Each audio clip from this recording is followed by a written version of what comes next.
ಅತಿ ಬೇಗನೆ ನೀಗುವುದು ಈ ಅಲ್ಪ ಉಪದ್ರವವು, ಅತಿ ಬೇಗನೆ ನೀಗುವುದು ಈ ಅಲ್ಪ ಉಪದ್ರವವು.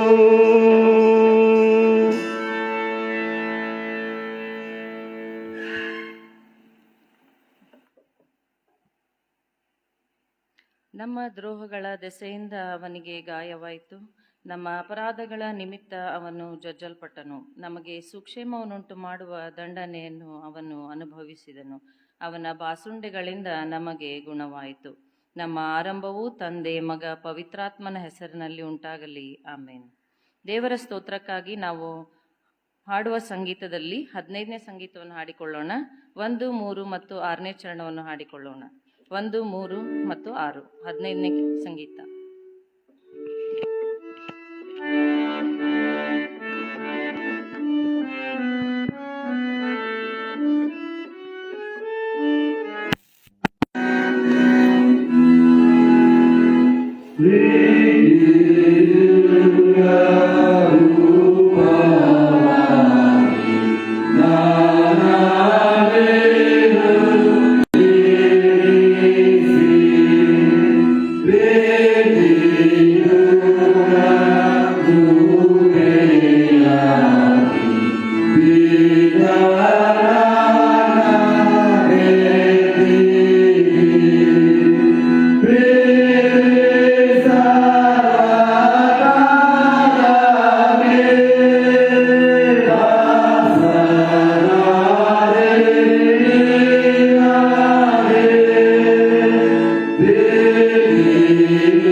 ಶಿರವನ್ನು ಬಾಗಿರುವ ನಮ್ಮೆಲ್ಲರನ್ನು ನಿನ್ನ ಕರಗಳಲ್ಲಿ ಅರ್ಪಿಸುತ್ತಾ, ಕಳೆದ ರಾತ್ರಿಯಲ್ಲಿ ನಮ್ಮೆಲ್ಲರನ್ನು ಕಾಯ್ದು ಕಾಪಾಡಿ ನಡೆಸಿದೆ, ಅದಕ್ಕಾಗಿ ನಿನಗೆ ಸ್ತೋತ್ರ.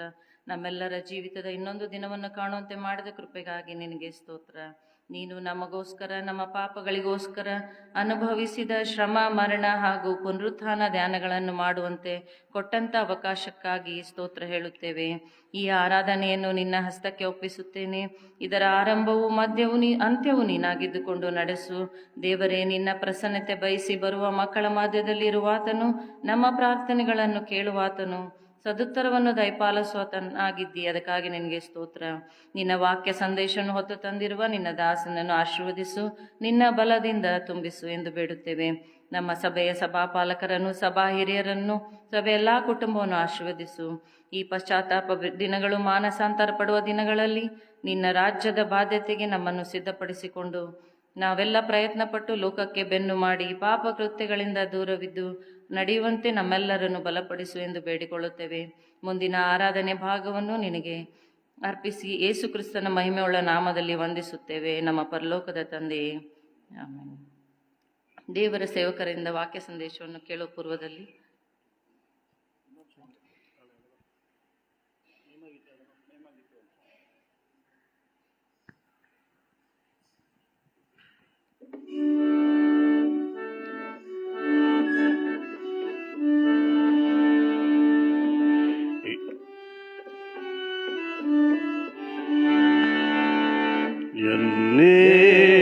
ರಾಜನು ಬರುವ ಅಸಾಖ್ಯ ದೂತರು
ಸರ್ವಶಕ್ತನ ನಿತ್ಯನವಾದಂಥ ಯೇಸು ಕ್ರಿಸ್ತನಲ್ಲಿ ಅತಿ ಪ್ರೀತಿಯುಳ್ಳ ತಂದೆಯಾದ ದೇವರೇ, ನಿನ್ನ ಘನವುಳ್ಳ ನಾಮಕ್ಕೆ ಸ್ತೋತ್ರ ಸಲ್ಲಿಸ್ತೀವಪ್ಪ. ಕರ್ತನೆ, ಈ ನಿನ್ನ ಶ್ರಮ ಮರಣಗಳ ಧ್ಯಾನಗಳ ಈ ದಿನಗಳ ಈ ಬೆಳಗಿನ ಆರಾಧನೆಯಲ್ಲಿ ಸ್ವಾಮಿ ನಾವೆಲ್ಲರೂ ಪಾಲ್ಗೊಳ್ಳಿಕ್ಕಾಗುವಾಗೆ ಕೊಟ್ಟಂಥ ಈ ಕೃಪೆಗೋಸ್ಕರ ನಿನ್ನನ್ನು ಕೊಂಡಾಡ್ತೀವಿ ಸ್ವಾಮಿ. ತಂದೆಯಾದ ದೇವರೇ, ಸ್ವಾಮಿ ನಿನ್ನ ಮಕ್ಕಳನ್ನು ನೀನು ಬಲ್ಲಂಥ ದೇವರಾಗಿದ್ದೀಯಪ್ಪ, ನಿನಗೆ ಸ್ತೋತ್ರವಾಗಲಿ ಕರ್ತ. ತಂದೆ, ಈ ಶ್ರಮ ಮರಣಗಳ ಧ್ಯಾನಗಳ ಈ ದಿನದ ಬೆಳಗಿನ ಆರಾಧನೆಯಲ್ಲಿ ಸ್ವಾಮಿ ಕೊಟ್ಟಂಥ ಈ ಸಮಯಕ್ಕೋಸ್ಕರ ನಿನ್ನನ್ನು ಕೊಂಡಾಡ್ತೇವೆ ತಂದೆ. ಕರ್ತನೆ, ಅಲ್ಪನಾದ ನನ್ನನ್ನು ಸ್ವಾಮಿ ಕರೆದಾತನು ನೀನಪ್ಪ. ಮಾತನಾಡು ಸ್ವಾಮಿ, ಮಾತನಾಡು ತಂದೆ. ಅಲ್ಪನಾದವನ ಮುಖಾಂತರವಾಗಿ ಮಾತನಾಡು ಕರ್ತೆ. ನಿನ್ನ ವಾಕ್ಯಗಳನ್ನು ಸ್ವಾಮಿ ಕರ್ತನೆ ಸಭಿಕರಿಗೆ ಸಾರಿ ಹೇಳುವ ಕರ್ತನೆ, ನನ್ನನ್ನು ಸ್ವಾಮಿ ನಾನು ತಿದ್ದಿಕೊಂಡು ಸ್ವಾಮಿ ಕರ್ತನೆ, ಎಲ್ಲರೂ ಸ್ವಾಮಿ ನಿನ್ನ ಬರೋಣಕ್ಕಾಗಿ ಕಾಯ್ದುಕೊಳ್ಳುವಂತೆ ಕಾಯ್ದಿರುವಂತೆ ಕರ್ತ ಕೃಪೆದೆ ಪಾಲಿಸಬೇಕೆಂದು ರಕ್ಷಕನೂ ಒಡೆಯನೂ ಆದಂಥ ಯೇಸು ಕ್ರಿಸ್ತನ ಪರಿಶುದ್ಧವಾದ ನಾಮದಲ್ಲಿ ಅತಿ ವಿನಯದಿಂದ ಬೇಡದೇವು ತಂದೆ. ಆಮೇನ್, ಆಮೇನ್. ದೇವರ ನಾಮಕ್ಕೆ ಸ್ತೋತ್ರವಾಗಲಿ. ಕ್ರೈಸ್ತರಾದ ನಮ್ಮೆಲ್ಲರಿಗೂ ಈ ಶ್ರಮ ಮರಣದ ಯೇಸು ಕ್ರಿಸ್ತನ ಶ್ರಮ ಮರಣದ ಧ್ಯಾನಗಳ ಈ ದಿನಗಳು ಅಮೂಲ್ಯವಾದಂಥವುಗಳು, ಅತಿ ಶ್ರೇಷ್ಠವಾದಂಥದ್ದವು. ಈ ದಿನಗಳನ್ನು ನಾವು ಬಹಳ ಭಯದಿಂದಲೂ ಭಕ್ತಿಯಿಂದಲೂ ನಾವು ಆಚರಿಸಿಕೊಳ್ತೇವೆ. ಆತನು ಬರುವುದನ್ನು, ಆತನು ಮಾಡಿದ ಆತನ ತ್ಯಾಗಗಳನ್ನು ನಾವು ನೆನಪು ಮಾಡಿಕೊಳ್ತೇವೆ. 40 ದಿನಗಳು ಈ ಪವಿತ್ರ ದಿನಗಳಾಗಿ ನಮಗೆ ಪರಿವರ್ತಿಸಿವೆ. ಈ ಒಂದು ಸಮಯದಲ್ಲಿ ಕ್ರಿಸ್ತನ ಶ್ರಮ ಮರಣದ ವಿಷಯವಾಗಿ ಸಾಕಷ್ಟು ಸಂದೇಶಗಳನ್ನು ನಾವು ಕೇಳಿದ್ದೇವೆ. ಸ್ವಾಮಿಯ ವಿಷಯವಾಗಿ ಸಾಕಷ್ಟು ಸಂದೇಶಗಳನ್ನು ಭಕ್ತರ ಮುಖಾಂತರವಾಗಿ ಬಹಳಷ್ಟು ಸಂದೇಶಗಳನ್ನು ನಾವು ಕೇಳ್ತಾ ಬಂದಿದ್ದೇವೆ. ಒಬ್ಬನೇ ದೇವರಾದ ನಮ್ಮ ದೇವರ ವಾಕ್ಯಗಳನ್ನು ನಾವು ಕೇಳುವಾಗ ಭಕ್ತರ ಬಾಯಿಂದ ಬರುವಂಥ ಬೇರೆ ಬೇರೆ ಬೇರೆ ರೀತಿಯಾದಂಥ ಸಂದೇಶಗಳನ್ನು ನಾವೆಲ್ಲರೂ ಕೇಳ್ತೇವೆ. ಹೌದು, ನಿಜವಾಗಿಯೂ ಬೇರೆಯವರಿಗೆ ಬಹಳಷ್ಟು ದೇವರುಗಳಿವೆ, ನಮಗೆ ಒಬ್ಬನೇ ದೇವರ ವಿಷಯವಾಗಿ ಎಷ್ಟೋ ಜನರು ಎಷ್ಟು ಸುಂದರವಾಗಿ ಸಂದೇಶಗಳನ್ನು ಸಾರಿ ಹೇಳ್ತಾರೆ. ಈ ಶ್ರಮ ಮರಣಗಳ ಧ್ಯಾನಗಳ ಕರೆ ಬಂದಾಗ ನಾನು ಓಗೊಟ್ಟು ನಾನು ಬರುವುದಾಗಿ ಹೇಳಿಕೊಂಡಾಗ ನಾನು 2 ದಿವಸ ವಿಚಾರ ಮಾಡಿದೆ, ಯಾವ ವಿಷಯವಾಗಿ ನಾ ಸಂದೇಶವನ್ನು ಕೊಡಲಿ ಎಂಬುದಾಗಿ. ಯಾವೂ ನನಗೆ ಹೊಳಿತಾನೆ ಇಲ್ಲ. ಕಡೆಗೆ ಸ್ವಾಮಿ ಒಂದು ತೋರಿಸಿದ್ದು ಆತನ 2ನೇ ಬರೋಣದ ವಿಷಯವಾಗಿ. ಹೌದು, ಸಾಕಷ್ಟು ಸಂದೇಶಗಳನ್ನು ನಾವು ಕೇಳ್ತಾ ಇದ್ದೇವೆ, ಆದರೆ ಆತನ 2ನೇ ಬರೋಣದ ಸಂದೇಶ, ಆತನು ಬರುತ್ತೇನೆ ಎಂಬುದಾಗಿ ಹೇಳಿದ್ದಾನೆ, ಆತನು ಖಂಡಿತವಾಗಿಯೂ ಬರುವ ಆತನಾಗಿದ್ದಾನೆ ಎಂಬುದಾಗಿ ಕ್ರೈಸ್ತರಾದ ನಾವೆಲ್ಲರೂ ನಿರೀಕ್ಷೆಯಿಂದ ಕೂಡ ಕಾಯ್ದುಕೊಂಡಿರುವಂಥವರಾಗಿದ್ದೇವೆ. ಈ ಸಮಯದಲ್ಲಿ ಸ್ವಲ್ಪ ಹೊತ್ತು ಆತನ 2ನೇ ಬರೋಣದ ವಿಷಯವಾಗಿ ನಾವು ನೆನಪು ಮಾಡಿಕೊಳ್ಳೋಣ. ನಾವು ಸಂದೇಶಗಳನ್ನು ಕೇಳಿದ್ದೇವೆ 2ನೇ ಬರೋಣದ ವಿಷಯವಾಗಿ. ಸ್ವಾಮಿ ನನ್ನ ಮುಖಾಂತರವಾಗಿ ಏನು ಮಾತಾಡ್ತಾನೆ ಗೊತ್ತಿಲ್ಲ, ಆದರೆ ನಾವೆಲ್ಲರೂ ಆಸಕ್ತಿಯಿಂದ ಕೇಳಿಕೊಂಡು ಈ ಸಂದೇಶದಲ್ಲಿ ನಾವು ಸ್ವಲ್ಪ ಹೊತ್ತು ಸಮಯವನ್ನು ಕಳೆಯೋಣ. ಯೇಸು ಕ್ರಿಸ್ತನ 2ನೇ ಬರೋಣದ ವಿಷಯವಾಗಿ ನಾವೆಲ್ಲರೂ ಬಲ್ಲಂಥವರಾಗಿದ್ದೇವೆ. ಯೇಸು ಸ್ವಾಮಿ ಈ ಲೋಕದಲ್ಲಿ ಮನುಷ್ಯ ರೂಪವನ್ನು ತಾಳಿಕೊಂಡು ಹುಟ್ಟಿ ಬಂದ, ತಂದೆ ತಾಯಿಗಳಿಗೆ ಯೋಗ್ಯನಾಗಿ ಮಗನಾಗಿ ನಡೆದುಕೊಂಡ, ತನ್ನ ಕಾಲ ಬಂದಾಗ 3.5 ವರ್ಷ ತನ್ನ ಸೇವೆಯನ್ನು ಮಾಡುವುದರ ಮುಖಾಂತರವಾಗಿ ಈ ಲೋಕವನ್ನು ಬಿಟ್ಟು ಮತ್ತೆ ಪುನರುತ್ಥಾನವನ್ನು ಹೊಂದಿ ಪರಲೋಕಕ್ಕೆ ಏರಿ ಹೋದನು ಎಂಬುದಾಗಿ ನಮ್ಮೆಲ್ಲರಿಗೂ ಗೊತ್ತಿರುವಂಥ ವಿಷಯವಾಗಿದೆ. ಇದೆಲ್ಲವೂ ನಾವು ನೋಡುವಾಗ ಯೇಸು ಸ್ವಾಮಿ ತಾನು 2ನೇ ಸಾರಿ ಬರುವುದಾಗಿ ಶಿಷ್ಯರ ಮುಂದೆ ಆತನು ಹೇಳಿಕೊಳ್ಳುವುದನ್ನು ವಚನಗಳು ಕೂಡ ನಮಗೆ ಚೆನ್ನಾಗಿ ಗೊತ್ತಿವೆ. ಯೋಹಾನನು ಬರೆದ ಸುವಾರ್ತೆ 14ನೇ ಅಧ್ಯಾಯ 2 ಮತ್ತು 3ನೇ ವಚನದಲ್ಲಿ ನಾವು ನೋಡುವಾಗ ಆತನು ಪರಲೋಕಕ್ಕೆ ಏರಿ ಹೋಗುವಾಗ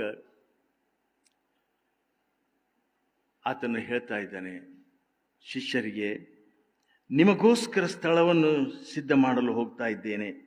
ನನ್ನ ತಂದೆಯ ಮನೆಯಲ್ಲಿ ಬಹಳ ಬೀಡಾರಗಳವೆ, ಇಲ್ಲದಿದ್ದರೆ ನಿಮಗೆ ಹೇಳುತ್ತಿದ್ದೆನು. ನಾನು ಹೋಗಿ ನಿಮಗೆ ಸ್ಥಳವನ್ನು ಸಿದ್ಧ ಮಾಡಿದ ಮೇಲೆ ತಿರುಗಿ ಬಂದು ನಿಮ್ಮನ್ನು ಕರೆದುಕೊಂಡು ಹೋಗುತ್ತೇನೆ ಎಂಬುದಾಗಿ. ಅದೇ ಪ್ರಕಾರ ಸ್ವಾಮಿ ಪರಲೋಕಕ್ಕೆ ಏರಿ ಹೋಗುವಾಗ ಅಪೊಸ್ತಲರ ಕೃತ್ಯಗಳಲ್ಲಿ 1ನೇ ಅಧ್ಯಾಯ 11ನೇ ವಚನದಲ್ಲಿ ನಾವು ನೋಡುವಾಗ 2 ದೇವದೂತರು ಅಲ್ಲಿ ಗಲಿಲಾಯದಲ್ಲಿ ಸುಮಾರು 500 ಜನ ಕೂಡಿ ಬಂದಿದ್ದಾರೆ. ಆ ಜನರಿಗೆ ಅವರು ಸಾರಿ ಹೇಳ್ತಿರುವಂಥ ವಿಷಯ ನೋಡುವಾಗ, ಯಾಕೆ ಆಕಾಶದ ಕಡೆಗೆ ನೋಡ್ತಾ ಇದ್ದೀರಿ? ನಿಮ್ಮ ಬಳಿಯಿಂದ ಆಕಾಶಕ್ಕೆ ಸೇರಿಸಲ್ಪಟ್ಟ ಯೇಸು ಅದೇ ರೀತಿಯಾಗಿ ಮರಳಿ ಬರುವನು ಎಂಬುದಾಗಿ ಆ ಗಲಿಲಾಯದವರಿಗೆ ಹೇಳುವುದನ್ನು ಕೂಡ ನಾವು ನೋಡ್ತೇವೆ. ಬರೀ ಬರುವುದು ಮಾತ್ರವಲ್ಲ, ಪೌಲನು 1 ಥೆಸಲೋನಿಕ 4ನೇ ಅಧ್ಯಾಯ 16 ಮತ್ತು 17 ವಚನದಲ್ಲಿ ನಾವು ನೋಡುವಾಗ ಆತನು ಯಾವ ರೀತಿಯಾಗಿ ಬರ್ತಾನೆ ಎಂಬುದಾಗಿ ಬರೆದಿದ್ದಾನೆ. ಆಜ್ಞಾಘೋಷದೊಡನೆ, ತುತ್ತೂರಿ ಧ್ವನಿಯೊಡನೆ, ಪ್ರಧಾನ ದೂತರ ಶಬ್ದದೊಡನೆ ಬರುವನು ಎಂಬುದಾಗಿ. ಆಜ್ಞಾಘೋಷದೊಡನೆ ಬರುತ್ತಾನೆ ಎಂಬುದಾಗಿ, ಬರೀ ಸುಮ್ಮನೆ ಮೊದಲನೇ ಸಾರೆ ಬಂದಾಗಿ ಸೌಮ್ಯವಾಗಿ ಆತನು ಬರುವನಲ್ಲ, ಆಜ್ಞಾಘೋಷದೊಡನೆ ಬರ್ತಾನೆ ಎಂಬುದಾಗಿ. ಪ್ರಧಾನ ದೂತರು, ಆರ್ಚ್ ಏಂಜಲ್ಸ್, ಅವರ ಜೊತೆಯಾಗಿ ಬರ್ತಾನೆ. ವಿತ್ ಟ್ರಂಪೆಟ್ ಸೌಂಡ್ಸ್, ತುತ್ತೂರಿ ಧ್ವನಿಯೊಡನೆ ಆತನು ಬರ್ತಾನೆ. ಬರೀ ಕಲ್ಪನೆ ಮಾಡಿಕೊಳ್ಳೋಣ, ಈ ಒಂದು DJ ಸೌಂಡ್ನಲ್ಲಿ ನಾವು ನೋಡುವಾಗ ಯಾವ ಥರ ನಾವು ಆ ಸೌಂಡ್ ಇರ್ತದೆ ಎಂಬುದಾಗಿ. ಅದಕ್ಕಿಂತಲೂ ಭಯಂಕರವಾದ ಧ್ವನಿಯೊಡನೆ ಆತನು ಬರ್ತಾನೆ ಎಂಬುದಾಗಿ ನಾವು ಕಲ್ಪನೆ ಮಾಡಿಕೊಳ್ಳುವಾಗ ಭೂಮಿ ನಡುಗ್ತಾ ಇರಬಹುದು. ಆ ರೀತಿಯಾಗಿ ಕರ್ತನು ಬರುವ ದಿನದಲ್ಲಿ ಆ ರೀತಿಯಾಗಿ ಇರ್ತದೆ ಎಂಬುದಾಗಿ. ಆಗೇನಾಗ್ತದೆ ಎಂಬುದಾಗಿ, ಆಗ ಸತ್ತವರು ಮೊದಲು ಎಬ್ಬಿಸಲ್ಪಡುವರು, ಆಮೇಲೆ ಜೀವದಿಂದಿರುವ ನಾವೆಲ್ಲರೂ ಆತನ ಹಿಂದೆ ಹೋಗುವೆವು ಎಂಬುದಾಗಿ. ಯೋಹಾನನು ತಾನು ಕಂಡ ದರ್ಶನವನ್ನು ಪ್ರಕಟಣಾ ಗ್ರಂಥದಲ್ಲಿ 1ನೇ ಅಧ್ಯಾಯ 7ನೇ ವಚನದಲ್ಲಿ ಈ ರೀತಿಯಾಗಿ ಹೇಳ್ತೇನೆ.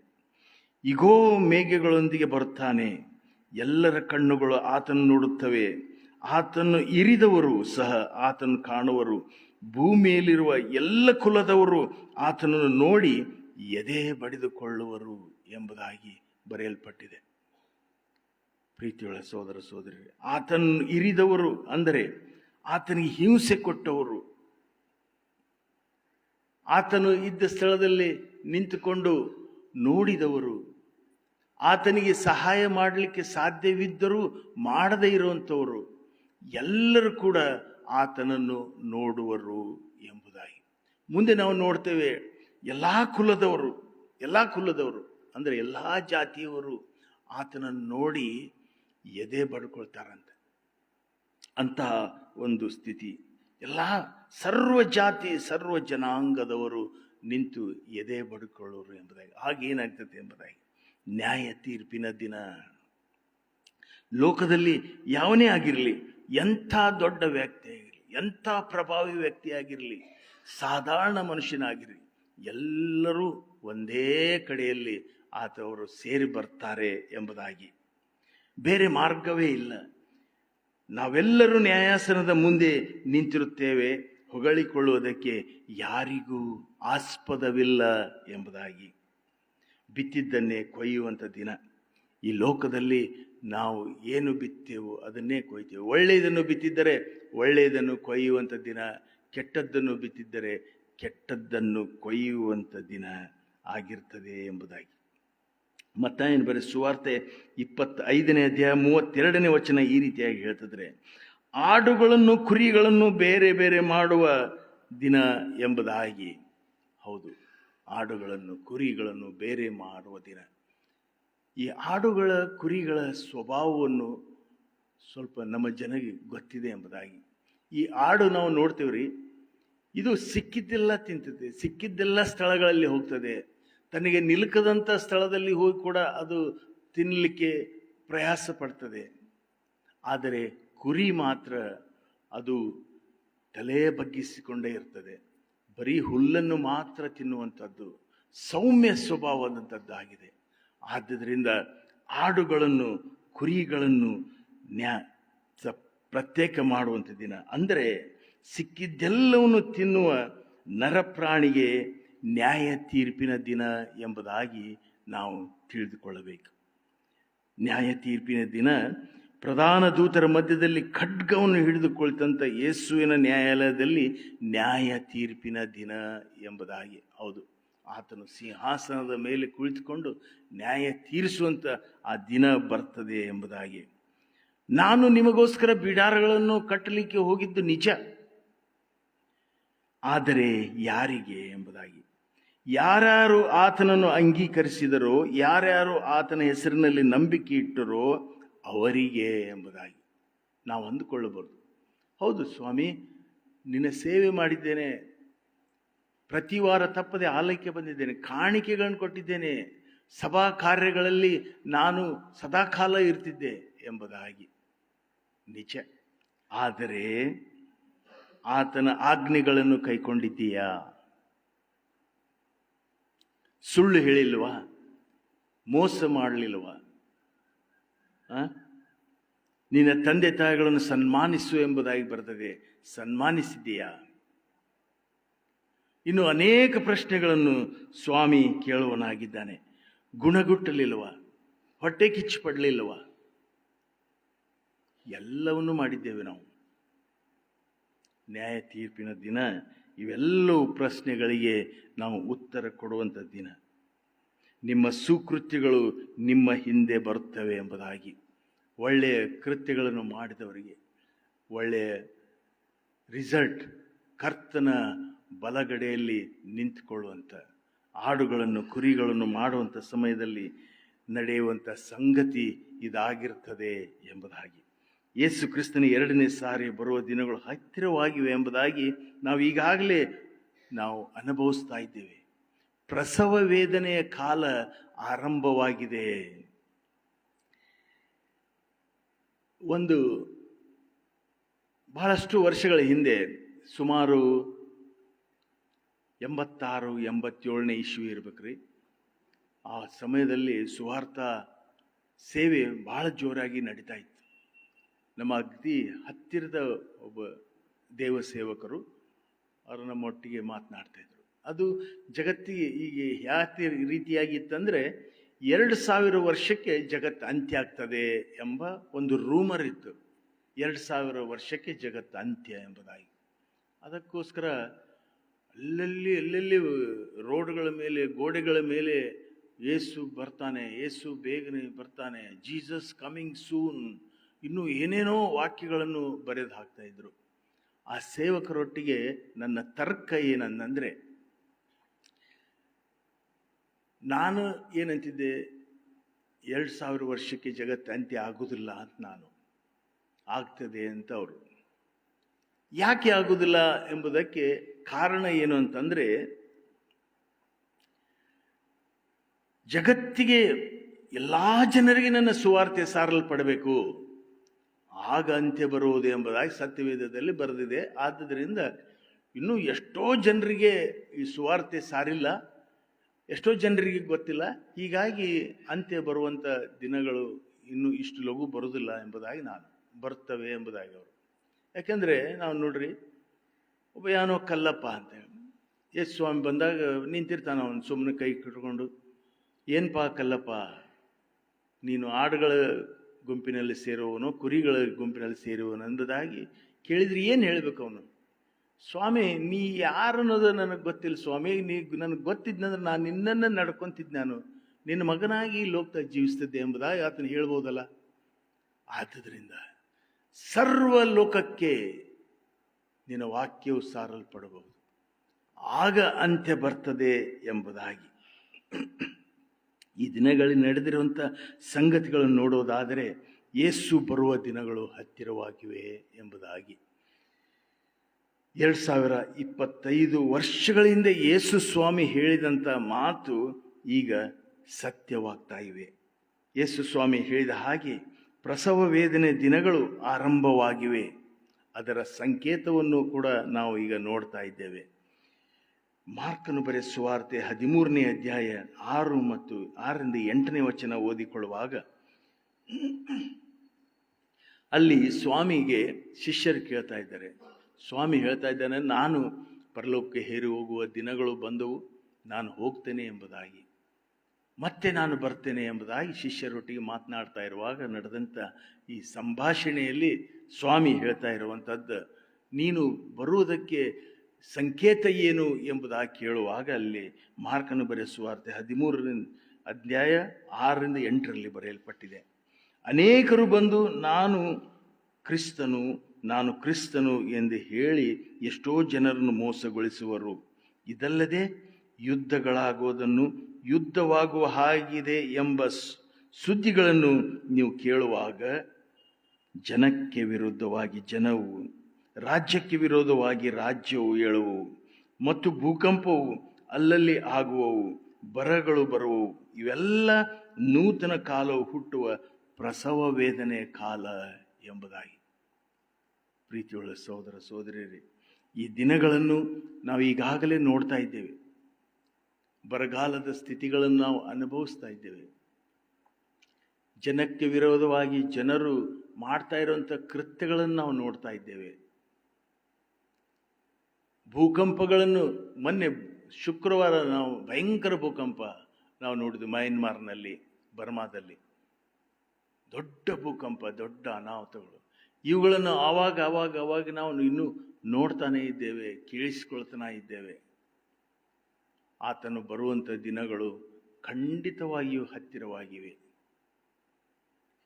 ಎಚ್ಚರವಾಗಿರೋಣ.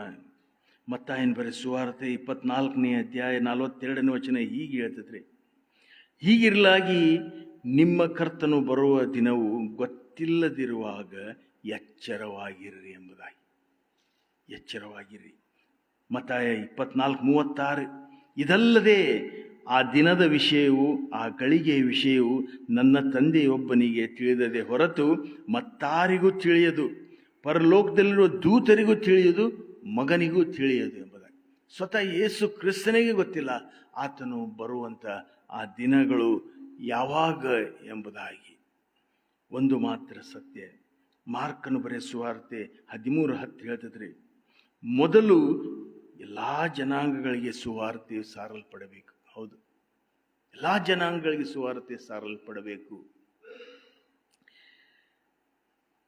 ಈ ಸೇವೆಯಲ್ಲಿ ನಿಮಗೆ ಸಂಕಟ ಉಂಟು, ಧೈರ್ಯವಾಗಿರಿ, ನಾನು ಜಯಿಸಿದ್ದೇನೆ ಎಂಬುದಾಗಿ ಹೇಳಿದಂಥ ಯೇಸು ಖಂಡಿತವಾಗಿ ಜಗತ್ತಿಗೆ ಸುವಾರ್ತೆ ಸಾರಲ್ಪಡುವುದು. ಬಹಳ ವರ್ಷಗಳ ಹಿಂದೆ ರೇಡಿಯೋಗಳ ಮೂಲಕವಾಗಿ ನಾವು ಸಂದೇಶವನ್ನು ಕೇಳ್ತಾ ಇದ್ವಿ.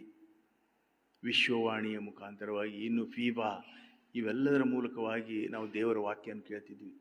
ಬರೀ ಆ ದೇವರ ವಾಕ್ಯಗಳನ್ನು ಕೇಳಿ ಎಷ್ಟೋ ಜನರು ಬದಲಾದರೆ ಪ್ರಿಯರೇ. ಬೇರೆ ಬೇರೆ ಭಾಷೆಗಳಲ್ಲಿ ಈ ಸಂದೇಶಗಳು ಸಾರಲ್ಪಡ್ತಾ ಇದ್ದವು. ಮುಂದೆ ಟಿವಿಗಳ ಮೂಲಕವಾಗಿ ನಾವು ಸಂದೇಶ ಕೇಳ್ತಾ ಇದ್ದೇವೆ. ಈಗಂತೂ ಬಹಳ ಜೋರಾಗಿ ಮೊಬೈಲ್ಗಳ ಮೂಲಕವಾಗಿ ನಾವು ಸಂದೇಶಗಳನ್ನು ನಾವು ಕೇಳ್ತಾ ಇದ್ದೇವೆ.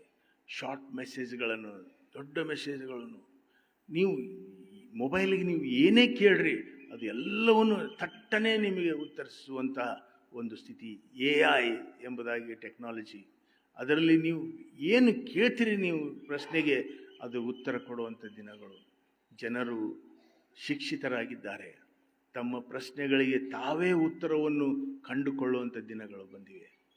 ಇದರಿಂದಾಗಿ ಬಹಳ ಬೇಗನೆ ಜಗತ್ತಿಗೆ ಯೇಸು ಕ್ರಿಸ್ತನ ಬಗ್ಗೆ ತಿಳಿಸಲ್ಪಡ್ತದೆ ಪ್ರಿಯರೇ. ಇನ್ನು ಮುಂದಿನ ದಿನಗಳಲ್ಲಿ ಯಾವ ಟೆಕ್ನಾಲಜಿ ಇದೆಯೋ ಗೊತ್ತಿಲ್ಲ. ಎಲ್ಲವೂ ಈ ಕರ್ತನು ಬರುವಂಥ ದಿನಗಳನ್ನು ತೋರಿಸುವಂಥ ಈ ಸಂಗತಿಗಳಾಗಿವೆ ಪ್ರಿಯರೇ.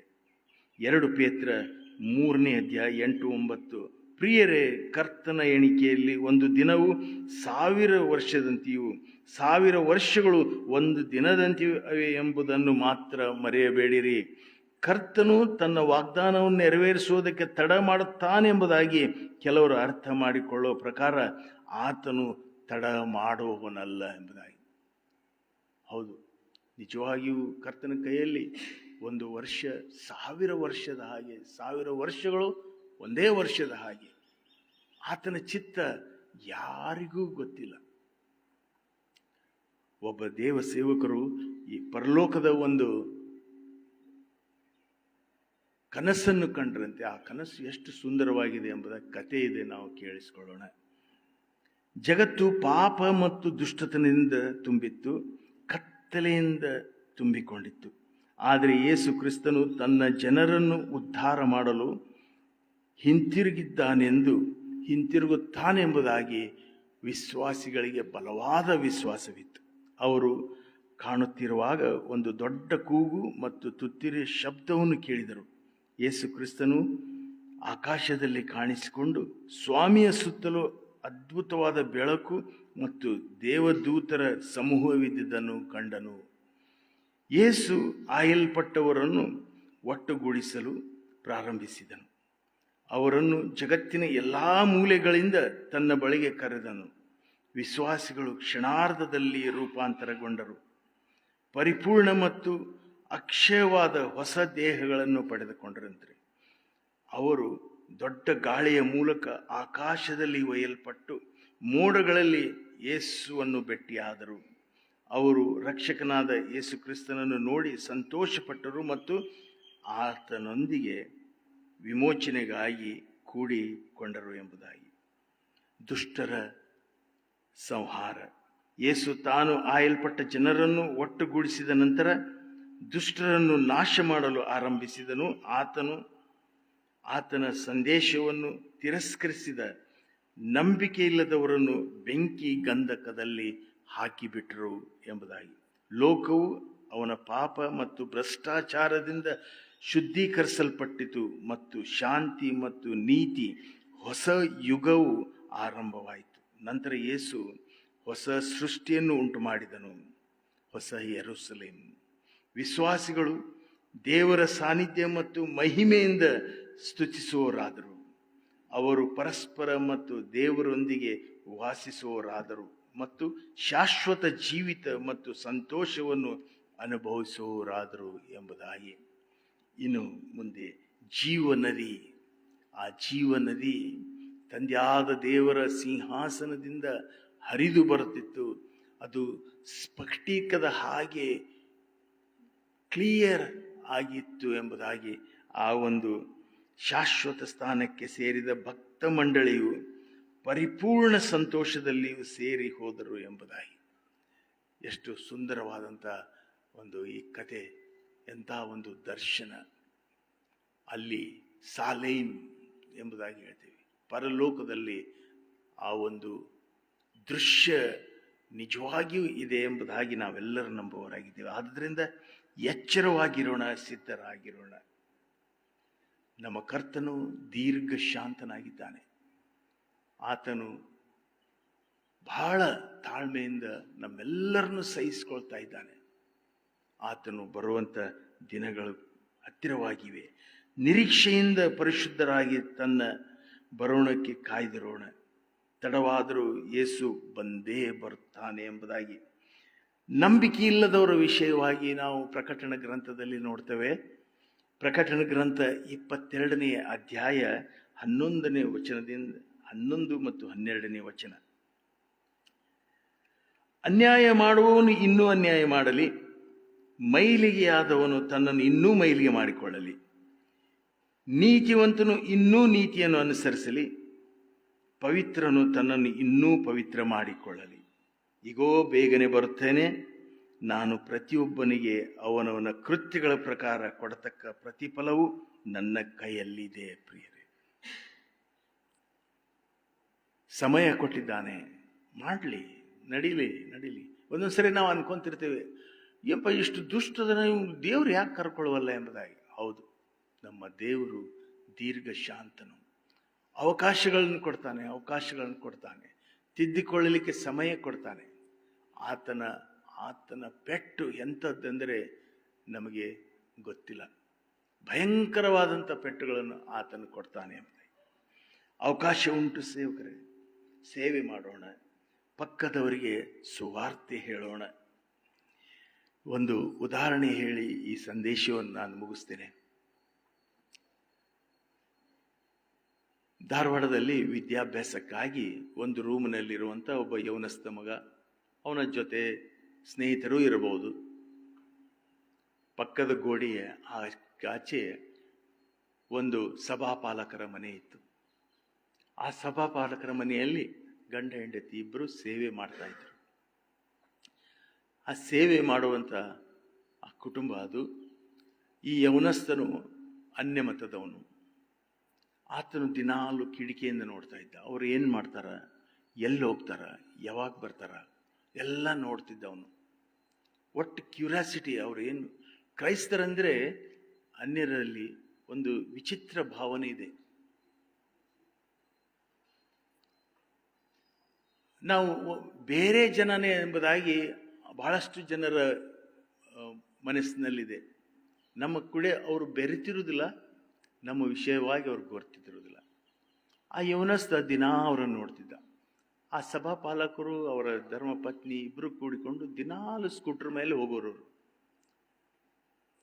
ಇವರು ಅವ್ರನ್ನ ಫಾಲೋ ಮಾಡೋರು. ಎಲ್ಲಿ ಹೋಗ್ತಾರೆ ಇವರು, ಏನು ಮಾಡ್ತಾರೆ ಅಂತ. ಅವರು ಪ್ರತಿದಿನ ಸಭಿಕರ ಮನೆಗೆ ಹೋಗಿ ವಿಸಿಟ್ ಮಾಡಿ ಪ್ರಾರ್ಥನೆ ಮಾಡಿ ಬರ್ತಾ ಇದ್ದರು. ಈ ವಿಷಯವನ್ನು ಆ ಯವನಸ್ಥ ಯುವಕ ನೋಡಿ ನೋಡಿ ನೋಡಿ ಆತನು ಬದಲಾಗಲು ಆರಂಭಿಸಿದ. ಕ್ರೈಸ್ತರಂದ್ರೆ ಈ ಥರ ಇರ್ತಾರ ಎಂಬುದಾಗಿ ಆತನ ಪೂರ್ತಿ ಜೀವಿತವೇ ಬದಲಾಗಿ ಹೋಯಿತು.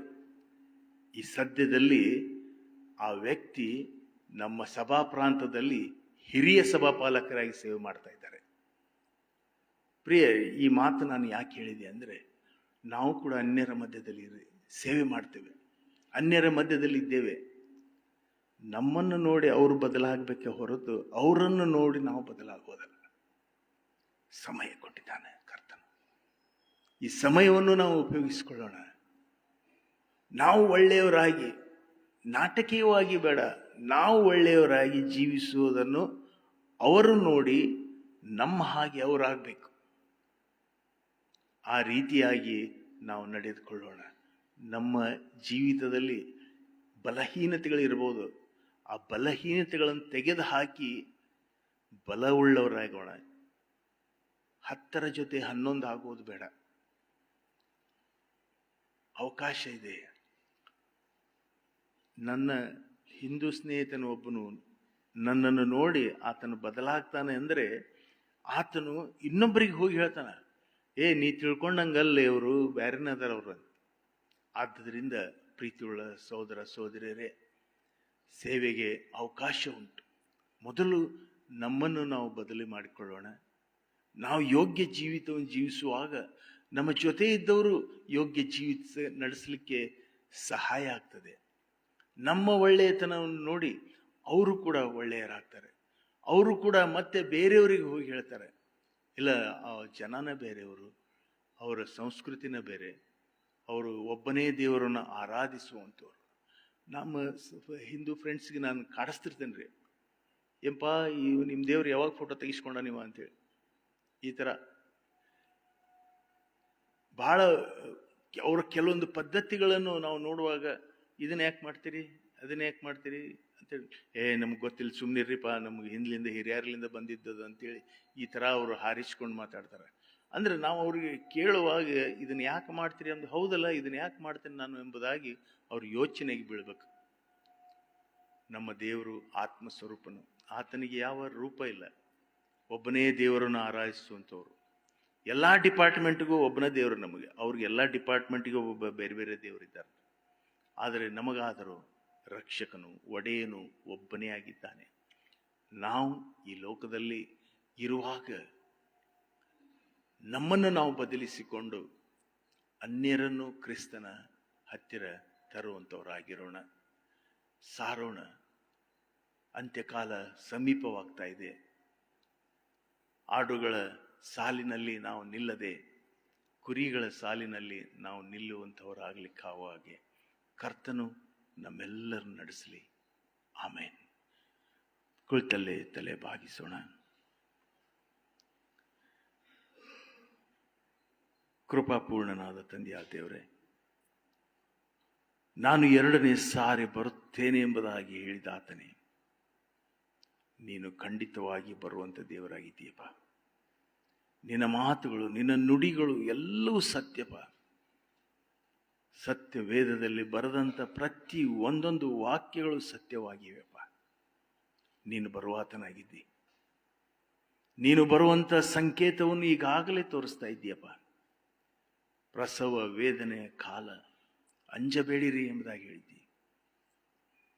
ಹೌದು ಸ್ವಾಮಿ. ಆದರೆ ನಾವು ನಿನ್ನ ಬರೋಣಕ್ಕಾಗಿ ಸಿದ್ಧರಾಗಿ ನಿಂತುಕೊಳ್ಳುವಂತೆ ನಮ್ಮನ್ನು ಬಲಪಡಿಸು ಸ್ವಾಮಿ. ಬಲಹೀನರಾಗಿದ್ದೇವೆ, ನಮ್ಮನ್ನು ಬಲಪಡಿಸಪ್ಪ. ಸ್ಥಿರವಾಗಿ ನಿಂತುಕೊಂಡು ಸ್ವಾಮಿ ಓಟವನ್ನು ಓಡಲಿಕ್ಕೆ ಸಹಾಯ ದಯಪಾಲಿಸು. ಕರ್ತನೆ, ನಿನ್ನ ಆಲಯದಲ್ಲಿ ಸೇರಿ ಬಂದಂಥ ಪ್ರತಿಯೊಂದೊಂದು ಮಕ್ಕಳನ್ನು ಈ ಸಮಯದಲ್ಲಿ ನೀನು ನೋಡ್ತಾ ಇರುವಂಥ ದೇವರಾಗಿದ್ದೀಯಪ್ಪ. ಪ್ರತಿಯೊಂದೊಂದು ಕುಟುಂಬಗಳನ್ನು ನೀನು ಆಶೀರ್ವದಿಸಿ ಕಾಪಾಡು ಕೈ ಹಿಡಿದು ನಡೆಸ್ತಂದೆ. ಕರ್ತನೆ, ಮಾತನಾಡುವಂಥ ಅವಕಾಶವನ್ನು ಕೊಟ್ಟಿಯಪ್ಪ, ನಿನಗೆ ಸ್ತೋತ್ರ ಸ್ವಾಮಿ. 60ರಷ್ಟು 100ರಷ್ಟು ಫಲವನ್ನು ಕೊಡುವಂಥ ಮಕ್ಕಳಾಗಿ ನಾವು ಬದಲಾವಣೆ ಹೊಂದುವಂತೆ ಸಹಾಯ ಮಾಡು. ಕರ್ತನೆ, ನಿನ್ನ ಸೇವೆಯಲ್ಲಿ ತಮ್ಮ ಜೀವಿತವನ್ನೇ ಮುಡುಪಾಗಿಟ್ಟಂಥ ಸೇವಕರು ನೆನಪು ಮಾಡ್ಕೋತೀವಪ್ಪ ಸ್ವಾಮಿ. ಹಿಂಸೆ ಉಂಟು, ಸಂಕಟ ಉಂಟು ಕರ್ತನೆ, ಜಯಿಸುವಂಥ ಶಕ್ತಿಯನ್ನು ನಿನ್ನ ಮಕ್ಕಳಿಗೆ ಕೊಡು ಎಂಬುದಾಗಿ ಪ್ರಾರ್ಥಿಸ್ತೇನೆ. ಕರ್ತನೆ, ಅವಕಾಶವಿದ್ದ ಕರ್ತನೆ, ನಾವು ಕೂಡ ಸ್ವಾಮಿ ನಿನ್ನ ಸೇವೆ ಮಾಡಲಿಕ್ಕಾಗುವ ಹಾಗೆ ಕರ್ತನೆ, ಸೇವೆಯಲ್ಲಿ ವಿಧ ವಿಧವಾದಂಥ ಮಾರ್ಗಗಳುಂಟು ಸ್ವಾಮಿ. ಹೌದು ಸ್ವಾಮಿ, ಆ ಸೇವೆಗಳಲ್ಲಿ ಸ್ವಾಮಿ ನಮ್ಮನ್ನು ತೊಡಗಿಸಿಕೊಳ್ಳುವಂತೆ ನಮ್ಮನ್ನು ಬಲಪಡಿಸು, ಕೈ ಹಿಡಿದು ನಡೆಸು ಕರ್ತನೆ. ಈ ಶ್ರಮ ಮರಣಗಳ ಧ್ಯಾನಗಳ ಈ ಸಮಯದಲ್ಲಿ ಕರ್ತ, ನೀನು ಪಟ್ಟಂತಹ ಶ್ರಮೆಯನ್ನು ಕರ್ತನೆ, ನೀನು ಸುರಿಸಿದಂತಹ ರಕ್ತವನ್ನು ಬೆವರನ್ನು ನೆನಪು ಮಾಡ್ಕೋತೀವಿ ಸ್ವಾಮಿ. ನೀನೇ ನಿಜವಾದ ದೇವರು ಕರ್ತ. ಪರಲೋಕೇರಿ ಹೋದ ಆತನೇ, ತಿರುಗಿ ಬರುವ ಆತನು ನೀನೇ ಆಗಿದ್ದಿ. ನಿರೀಕ್ಷೆಯಿಂದ ಕಾದಿದ್ದೇವೆ ಸ್ವಾಮಿ, ಬಲಪಡಿಸಿ ನಡೆಸು. ಯೇಸುವಿನಲ್ಲಿ ಬೇಡುತ್ತಿದ್ದೇವೆ ತಂದೆ, ಆಮೆನ್.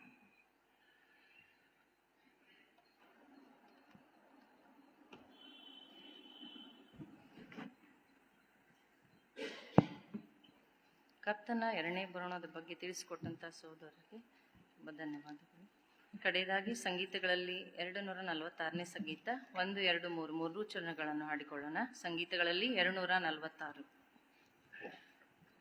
ಶ್ರೀ ಯೇಸುವಿನ ಎದೆ ಯೋಹಾನನ್.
Amen.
ಕರ್ತನಾದ ಆಶೀರ್ವಾದವನ್ನು ಹೊಂದಿಕೊಳ್ಳೋಣ.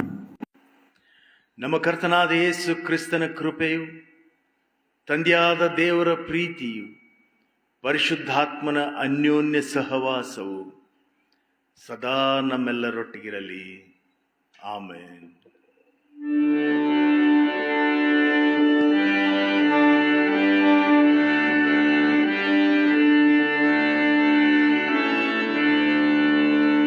ನಾ